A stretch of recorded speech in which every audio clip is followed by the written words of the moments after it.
हमारे योगियों ने, ऋषियों ने, चिकित्सकों ने स्पष्ट रूप से ये कहा कि अगर आपकी मल क्रिया ठीक नहीं है, यानी कि आपके शरीर से मलों को बाहर ले जाने वाली प्रक्रिया ठीक नहीं है, तो आपका स्वास्थ्य ठीक हो ही नहीं सकता।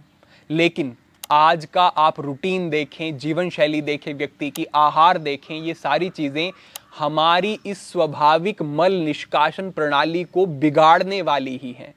और जब ये प्रक्रिया बिगड़ जाती है, व्यक्ति को कॉन्स्टिपेशन रहता है, ठीक तरीके से सुबह मल का वेग नहीं बनता है, एक बार में पेट ठीक से साफ नहीं होता है, तो इन सब स्थितियों के कारण धीरे धीरे गंदगी शरीर में रुकती चली जाती है। और जब ये गंदगी बहुत अधिक बढ़ जाती है तो ये अनेक गंभीर समस्याओं को जन्म देती है। हमारे सिद्धांतों में तो ये भी कहा गया है कि जितनी भी गंभीर समस्याएं हैं, उन सब का मूल कारण शरीर में बढ़ी हुई गंदगी का स्तर ही है। अब इस गंदगी को शरीर से बाहर निकालना अनिवार्य है, ये समझ आता है, और इसके लिए व्यक्ति कई तरीके भी अपनाता है। वो कई प्रकार के विरेचक पदार्थों का प्रयोग करता है, चूर्ण आदि का प्रयोग करता है, तेल आदि का प्रयोग करता है, और वो एनीमा आदि क्रियाओं को अपनाता है।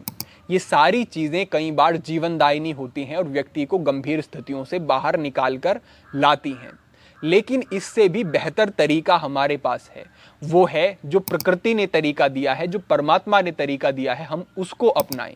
यानी कि हमारे शरीर की स्वाभाविक मल निष्कासन प्रणाली जो है, हम उसको ठीक करें, सुधारें और बेहतर बनाएं। हाँ, कभी कभार आपने एनीमा किया, वो ठीक है, लेकिन रोज रोज आपको एनीमा करने की आवश्यकता पड़ रही है, ये ठीक नहीं है। रोज रोज आपको विरेचक पदार्थ लेने की जरूरत पड़ रही है, ये ठीक नहीं है। तो आज हम आपके साथ ऐसे ही अभ्यास साझा कर रहे हैं जो कि स्वाभाविक तरीके से आपके इंटेस्टाइनल मूवमेंट को अच्छा करेंगे और मल जो है वो स्वाभाविक ही आपके शरीर से बाहर आना शुरू हो जाएगा। यहाँ पर हमारा पहला जो अभ्यास है वो है वायु निष्कासन क्रिया। इस क्रिया के माध्यम से जो ब्लॉटिंग होती है, व्यक्ति को पेट में वायु बनती है, और जब ये वायु बढ़ती है तो ये मल को सुखाने का काम करती है। जब आपके पेट में वायु बनना कम हो जाएगी तो मल सूखेगा नहीं, सख्त नहीं होगा, और वो आसानी से बाहर भी आ सकेगा। इस क्रिया के माध्यम से आपका डाइजेशन भी अच्छा होगा और आपका इंटेस्टाइनल मूवमेंट भी बेहतर होना शुरू हो जाएगा, जिससे कि स्वाभाविक मल निष्कासन में सहायता मिलेगी। ये हमारी जो पहली क्रिया है, इसको आपको पानी पिए बिना ही करना है। इससे आगे जो हम बताएंगे वो पानी पी के करनी है। पहली क्रिया क्या है, इसको आप समझें। तो हमारे प्रथम अभ्यास के लिए आपको इस तरीके की स्थिति में आ जाना है। यहां आने के बाद आपको अपने पैरों के नीचे अपने हाथों को लेकर के आना है। इस तरीके से आप रखेंगे, और यहां आने के बाद कोशिश करनी है कि अपने घुटनों को आप जितना हो सके बाहर की तरफ रखें। हाथों को जिस तरीके से हमने अंदर रखा है, इस तरीके से रखें।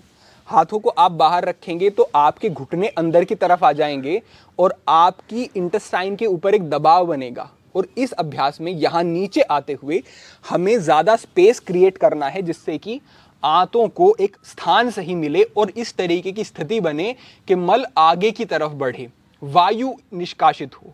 तो उसके लिए यहाँ पर हमें एक स्पेस क्रिएट करना है। तो यहाँ पर हमने पैरों के नीचे अपने हाथों को इस तरीके से रखा, और फिर हमें यहीं से घुटनों को सीधा करना है और इस तरीके की स्थिति में आना है। कमर को बिल्कुल सीधा रखना है, इसमें यह भी अनिवार्यता नहीं है, क्योंकि ये कोई फॉरवर्ड बेंड नहीं है।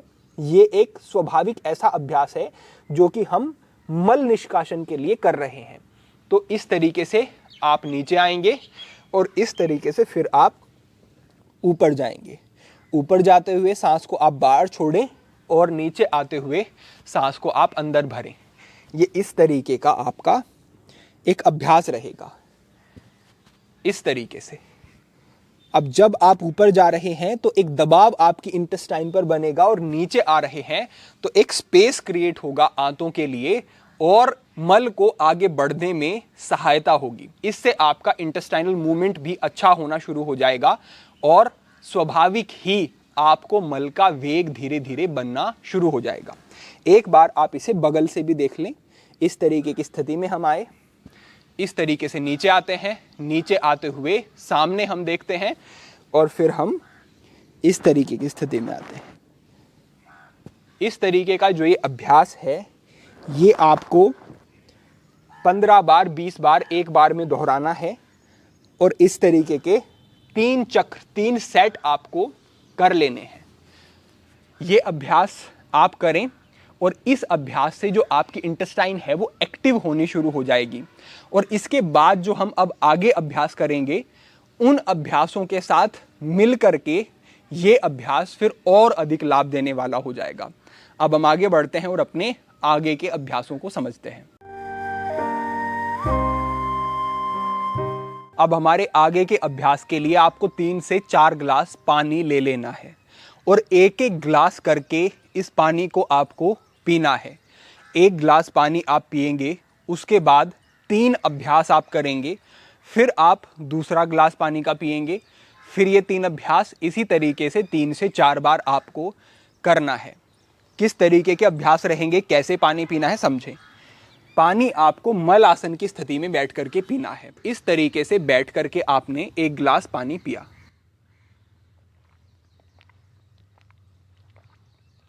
पानी पीने के बाद आपको यहां पर जो अभ्यास करने हैं वो खड़े होकर के करने हैं। इन अभ्यासों से और ये जो पानी आप इससे पहले पी रहे हैं, इससे एक वेग बनेगा और आंतों के ऊपर एक प्रेशर क्रिएट होगा इस पानी की वजह से, अभ्यासों की वजह से, और ये जल पेट से होते हुए आंतों की तरफ बढ़ना शुरू होगा और वहां पर जो मल है उसको ढीला करके बाहर निकालने का काम करेगा।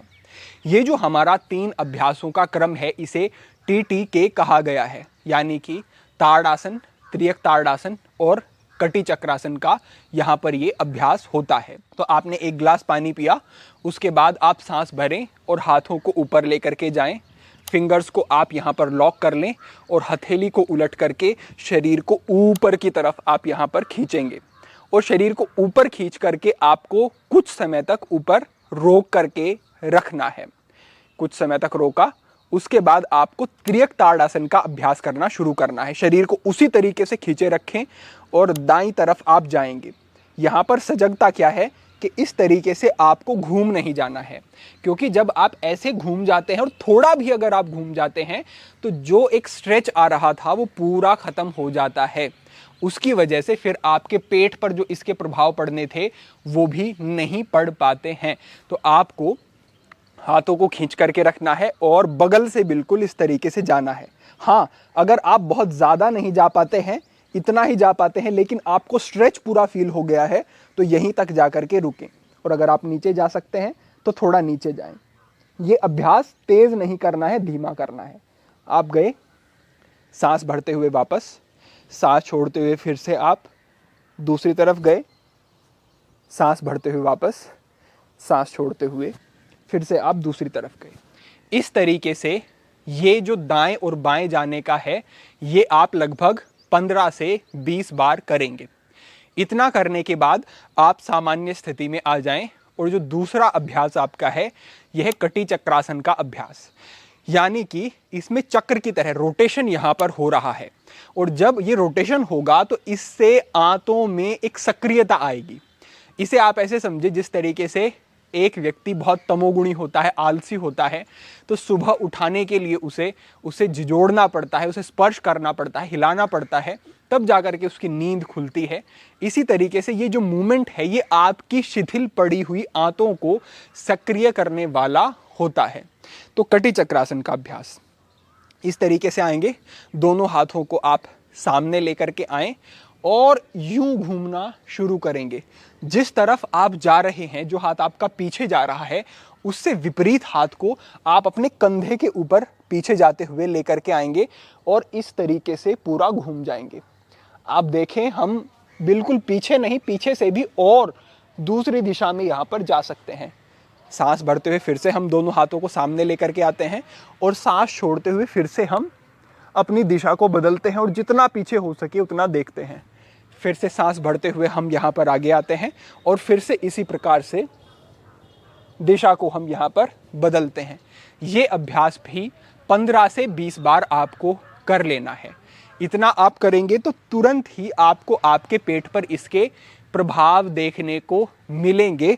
आपको लगेगा कि हाँ, कुछ ऐसा अभ्यास हुआ है जिससे कि पाचन के अंगों के ऊपर सक्रियता बनी है।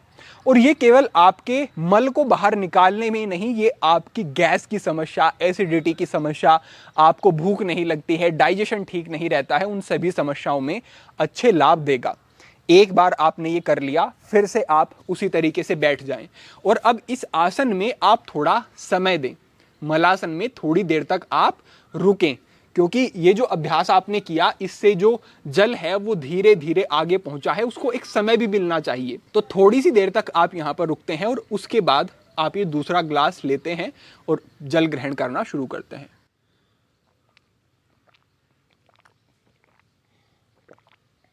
और इस जल को ग्रहण करने के बाद फिर से आप यही TTK, ताड़ासन, तिर्यक ताड़ासन और कटी चक्रासन के अभ्यास ये तीनों करते हैं।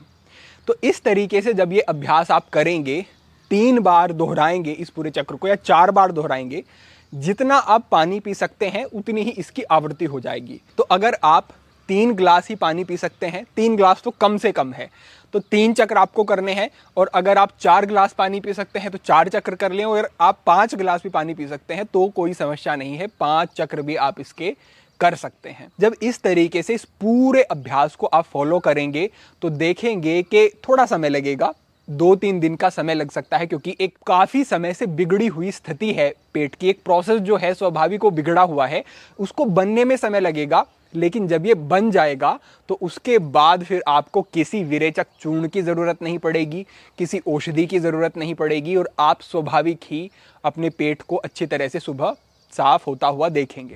अब इस अभ्यास को आपको कितना करना है ये समझें।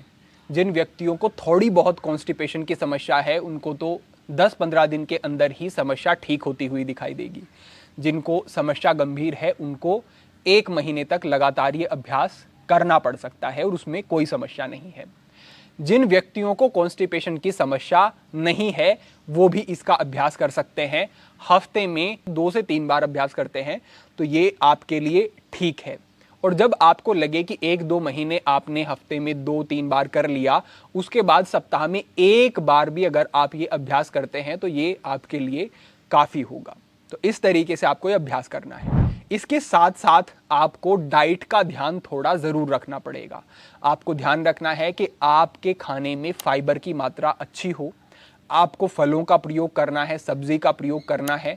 अगर आवश्यकता लगे तो इसबगोल का प्रयोग आप कर सकते हैं। 2 चम्मच की मात्रा में दूध के साथ, दूध में डाल करके इसबगोल की भूसी अगर आप ले लेते हैं तो ये आपके लिए काफ़ी अच्छा है।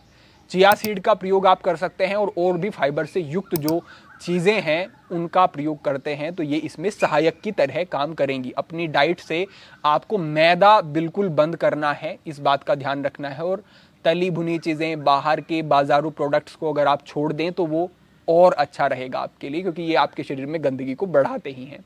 तो सात्विक आहार लेना है, फाइबर से युक्त चीज़ें लेनी हैं, और जो हमने आपको सभी अभ्यास बताए इनको करना है। तो निश्चित रूप से स्वाभाविक तरीके से ही शरीर को साफ होता हुआ देखेंगे और आपको बड़े लाभ इन अभ्यासों से देखने को मिलेंगे। तो आज के लिए आपके लिए यही मार्गदर्शन था। भविष्य में अन्य महत्वपूर्ण विषयों पर मार्गदर्शन होता रहेगा। सभी के लिए प्रार्थना, सभी के लिए मंगल कामना। आज के लिए इतना ही। ओम नमः शिवाय।